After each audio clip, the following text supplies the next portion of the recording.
Hey there, everybody, and thank you so much for watching here on KXAN Live. I'm Will Dupree. We've got something really exciting to talk about and bring you a conversation today. So let's start off. Something really exciting and really big is happening, not just here in Travis County, but really all across the state of Texas. People are making their voices heard and showing up at the ballot box at levels not previously seen. Now take a look at these numbers right here. Travis County reported yesterday alone that it's approaching 500,000 voters so far, which puts turnout at more than 57% at this point. That amount is already higher than the total vote count during the last general election in 2016. Statewide, almost 9 million people have either voted in person or mailed in a ballot, a turnout of very close to 50%. Now, of course, these numbers are only going to climb higher because of early voting today and tomorrow, and the polls will open again next week on Tuesday for Election Day itself. Now, these record-shattering figures are driven in part by people who are voting for the very first time. So we wondered, who exactly are these voters out there, these first-time people? And we are fortunate that we've had 3 of them join me in our Zoom call this afternoon to talk about their experiences, the process, and what's motivating them to get out there and vote already from almost all of them here. So let's introduce each of you guys first. Maybe you can give a wave as soon as I say your name, but thanks again for joining us and being patient while I went through all of that detail. But let's welcome Cybeth Limon. There she is. Ricardo Varela. And Zach Hudek. All right, guys, thank you again for being here. Zach, I want to start with you first because your story is a little bit different than Ricardo and Cybeth's. So you grew up here in Austin, you're from here, but you're a student at American University in Washington, D.C. You actually made the drive all the way back home from D.C. just to vote in person. Why was that necessary to make that long trek and come back and do that here? Yeah, so the main reason that we ended up having to come back to Texas to vote is because we never received our mail-in ballots. Not only didn't we receive them, but Travis County and then my friend who's from Tarrant County in Fort Worth, they never even processed them. So what happened in the mix-up, we don't know, but we decided on Sunday night that they hadn't been processed and we had to make our voices heard in this election. So we packed up our bags, got a rental car, and started driving back to Texas. So you mean this past Sunday, you decided to come back home? Mm-hmm. Sunday at like 2:00 p.m., we had checked the listings again. It was like, we haven't received it. It hasn't been sent. And within 2 hours, by 4:00 on Sunday, we started driving back. How far was that drive? It was about 1,500 miles in total from DC to Fort Worth and then back to Austin. And in total for me, it was a 30-hour trip. So 30 hours to vote. Yeah. Obviously, you're very driven to do that, but I want to touch on Ricardo and Cybeth now. So both of you live here in Austin. Ricardo, something really important to note for you is that you became a U.S. citizen within the past few years, and this is the first time you're voting in an American presidential election. Congrats for that, first of all. Thank you. Yeah, it's super exciting. Yeah, I was going to say, how does that feel to be able to say you voted now? It's great. I've seen so many people and friends of mine being able to vote and family being able to vote, and I always had that desire to do so. So finally, after a couple of years, first being a resident, now as a citizen, I have the ability to do so. So that was the first thing I did when I had the opportunity. And you voted early, correct? Yes, I did. I went on the second day of the early voting stage. Yeah. What was that process like? Was there a long line? Did you have to wait very long? Actually, no, it was pretty straightforward. I came in and there was no line. I went directly to the machine to cast my ballot. There was just a little bit of a hiccup that where you would actually feed the ballot into the system where they would basically take the ballot. It was jammed. So that kind of had a little bit of people waiting, but the technicians came in within 20 minutes and then we're probably in and out within 35 minutes. So we're all good. So, all in all, about 30 minutes. That's pretty fast. Cybeth, I want to bring you in now. So you had told me that you work as a human resources coordinator for a company here in Austin. And you also shared that you are 27, and this is the first time you're voting. even though you've had the ability to, vote for the past 9 years or so, what was it Yes, about this time? Yeah, what was it about this time that made it different, that said you want to jump in and participate?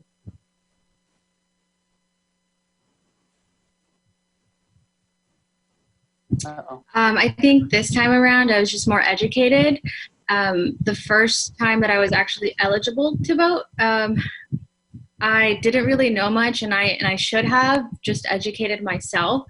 But there has just been so much, media around this specific election, and so much knowledge being shared that I just was like, you know what, I need to do it. It's my civil duty. Let me go out there and vote. For sure. And you voted early as well. Correct. I actually voted on the third day of early voting. And I was asking Ricardo about his experience. He got through in about 30 minutes or so. What about you? Was it fast? Did you have to wait in line or anything like that? No, it was like maybe 10 minutes. I actually went down to the Austin Library downtown, and I was expecting a line because I had seen friends posting that they had been going to that library as well to vote, and the lines were so long. And so I went on a Saturday morning, and it was empty. I was very shocked. I was like ready to wait in line for forever. I had heard like the ladies at the nail salon the night before saying, "Oh, I was in line for 3 hours," and I was like, "Oh man, I'm about to wait for forever."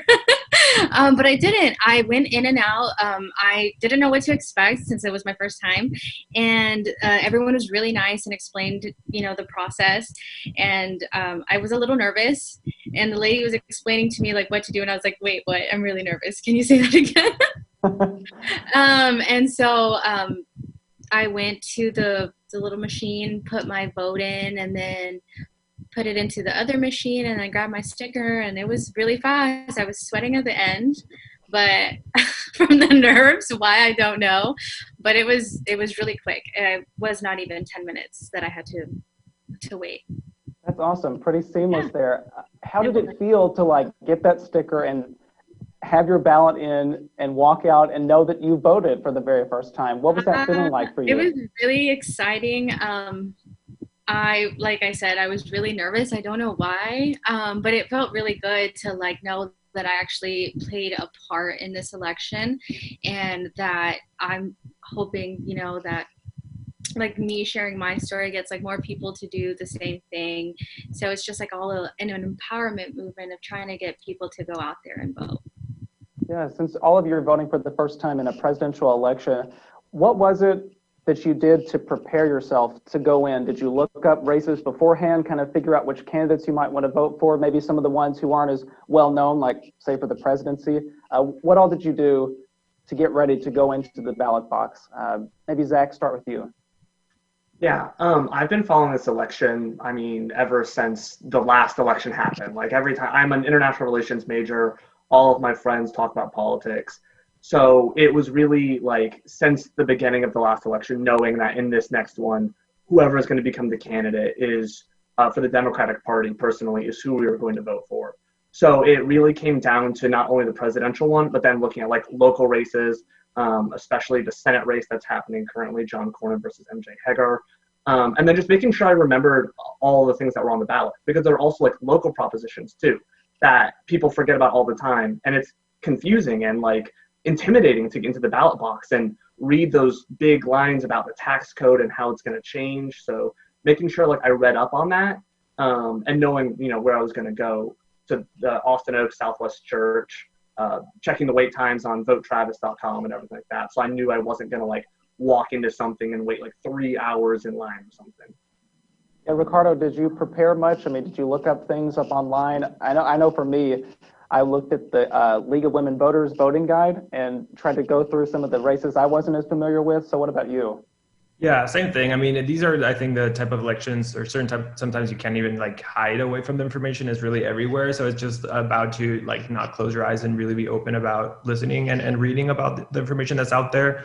I echo the same thing, that I really was also, for me, the presidential one was a little bit more transparent based on just the exposure we had on that one, but the local one's not as much. So also doing my research and my homework on how does these affect locally, and also same thing with the propositions. Talking with friends, seeing what their point of views were prior also kind of helped me to get different points of view as well. And at the end of the day, also like just doing the previous, it wasn't presidential elections, but previous local elections helped me also to prepare for these type of things that could come up in the ballots. Yeah, for sure. Another thing I want to ask you all about is that, a presidential election always has so much higher turnout just because it's, the premier race for the entire country. But are there certain factors that motivated you most to want to vote this time? Sybeth, maybe we'll start with you. And if you could say, what were the big things you really wanted to vote for and about? I think what made me want to vote this time around was just kind of seeing, like, especially in the last few months during this whole pandemic. I mean, we've all had a lot of time on our hands to really like sit back and like evaluate what is going on in the world, and just kind of seeing kind of what the state of the union is right now. It's a little crazy. For lack of better terms, I guess you could say. And just actually also seeing how my parents are actually first-time voters as well this year. My dad is 56 and my mom is 52. And there's their first time voting as well. And just seeing them be so like, oh my gosh, we need to get out there and vote and make a difference. And my parents are, they're very Mexican. And so like they've never really like, oh, our vote doesn't matter, it's whatever, and this year they were like, no, it matters and we all need to do this. And seeing them be so involved in wanting to do it and doing their own research, I was like, okay, if they're about it, I need to be about it too. So it was really like a family affair for me type of thing. Did you all go together at the same time? No, we didn't actually. So they live in New Braunfels, and they went just this last weekend actually. And my mom was very happy posting her "we voted" pictures, with her and my dad, and it was just the sweetest thing. But I was really, really proud of them, and really proud to like share like their photo of like I voted, So that's one of the big factors for me that played in actually getting out there to vote, on top of like my roommate being very, very involved in this election and sharing a lot of information and doing a lot of research for others and simplifying it. He was a big factor in it as well, and where I got a lot of my own research, and him like helping me create my own cheat sheet like going into the ballot and voting. So it was like a lot of little things. Yeah, you went prepared. That's amazing. Yeah. Zach, is there anything that was like, top of mind, like this is why I'm voting? Any particular factor? Yeah, probably like the biggest policy factor for me is like climate change. Like I'm like focusing on environmental, sustainability within my topics. And it was just an election I couldn't sit out, knowing that not only will it change the course of history for the next 4 years in the US, but it could change the course of humanity and how we're able to deal with these issues of climate changing and working with other countries to do it. Because it's not just an election for how the US is going to handle it, it's how the US is going to play like a role within the entire world of handling one of the biggest existential issues of humanity. But then, once I got in the car and I was like, wow, is it really worth this? I saw the Hayes County numbers, that they were the first county in the United States to pass their 2016 elections turnout. And I was like, that's right, like next to the border of where I live, the border of Travis County. Like, I have to go do this because that means Travis County is going to do the same thing. And the more people turn out, the better we're represented. And the more our say has in this democracy that we live in. Now, Zach, what did your parents say or your family say whenever you were like, I'm going to drive home from DC just to vote? Yeah, they were like, I called my mom and I was like, I'm coming home to Texas. And she was like, what? And I was like, we're coming home to vote. And she was like, okay, like they were very supportive of it. They are absolutely, my brother's a first time voter too. So they got him out and they went and voted the very first day of early voting. So they were like very much, yes, come home, vote, make your voice heard, because it is so important to this election. They're very big on all of those stances as well. Like, this is such a monumental time that we have it's probably the most important election that we're ever going to be able to vote in. So. Not only are you all voting for the first time in a presidential election, but you're doing so in the midst of a pandemic. We can't forget about that. Where in the list of priorities or factors did the coronavirus and the pandemic fall in terms of motivating you to get out and vote? Was it at all? Ricardo, maybe we'll start with you. Yeah, I mean, I think it's definitely something. It's a tricky one just because we are in the middle of it. By the same time, I don't think it's a reason not to vote. I think on the contrary, I think right now is like the most important moment to do so. So in my case, I just went prepared, wearing your mask and I think just because there was way more information of COVID currently versus say a couple of months ago, I think that made the decision to go and do the vote in person easier than if it would have been 4 months ago. So. Yeah, what about you, Sybeth? Did the coronavirus, the pandemic affect, what you were voting for or how you voted? I don't believe so. I was expecting to be in a long line with a lot of people. And that, yeah, sure, it made me nervous, but it wasn't going to stop me either. But fortunately, there was nobody, like I said, in line, and I was just in and out. And even at the Austin Public Library, it was very, they were following COVID guidelines, like CDC guidelines, and even gave you like a little finger thing so that you weren't, spreading any type of germs. And that was really nice. I was like, oh, wow, thank you. Thank you for protecting me. But no, it wasn't absolutely not a reason for me not go out there and vote. I was going to do it regardless. Yeah. Zach, what about you? Yeah, I mean, that's one of the main reasons we drove back here was because with new information about COVID being airborne, we didn't want to take the risk of maybe having to take a flight next to other people and not knowing where they were. So it was the easiest way to isolate and stay away from other people. And then who we were voting for, I mean, the coronavirus pandemic has been a disaster for our country. It really motivated me to get out, to make my voice heard, to say that I don't want something like this to happen again, and I want new leadership who's going to be able to respond to something like this. I mean, one of the candidates created a playbook in 2008 to handle pandemics, and the current administration didn't use that playbook at all. So that really got me out there. I was like, A, it's dangerous for me to fly back, and B, there was already plans set up for this that didn't happen. So I have to, make sure that this isn't something that continues in our country.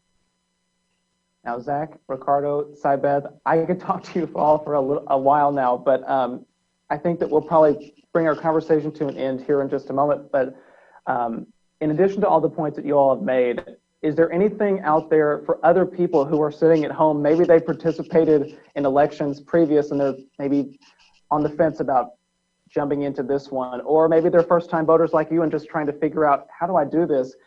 What's your advice to them? What would you like them to know?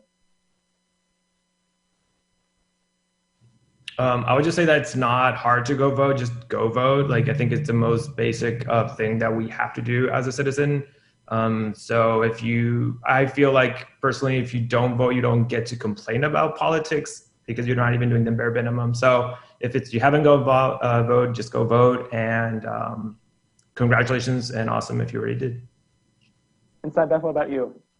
I would say the same. I mean, it's our civic duty to go do this. And if you don't vote, yeah, he's right. You don't have a reason to complain. But I mean, I would say educate yourself. That's the best way to feel confident in going in and doing so. I think that's what, I mentioned in the previous elections, I never did because I didn't know exactly what I was getting myself into, or it was overwhelming to understand politics. I mean, it's a lot. And it's a lot for anyone if you're not, super involved or interested in it. But I would just say educate yourself to the best of your ability and go out there and just vote. It's not hard. And Zach?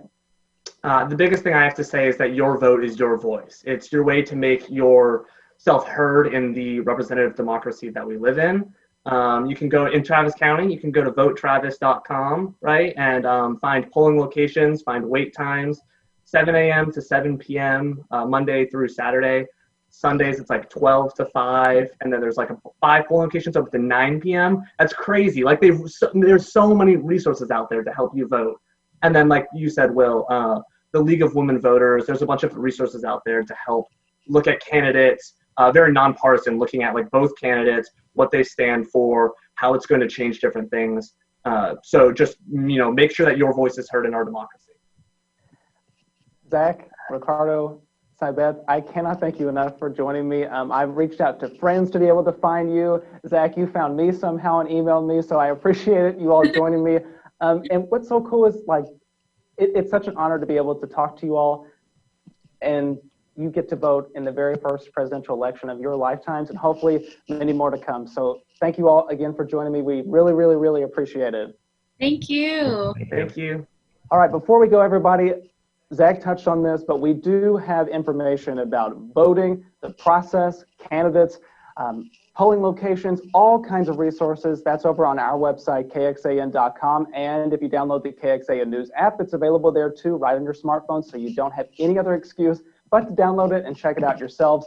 So we hope you all get out and vote. Again, Election Day is on Tuesday. Polls will be open then. Zach mentioned earlier that Travis County is extending the hours at 5 mega centers in Austin and Pflugerville today and tomorrow from 7 a.m. to 9 p.m. So really, go vote.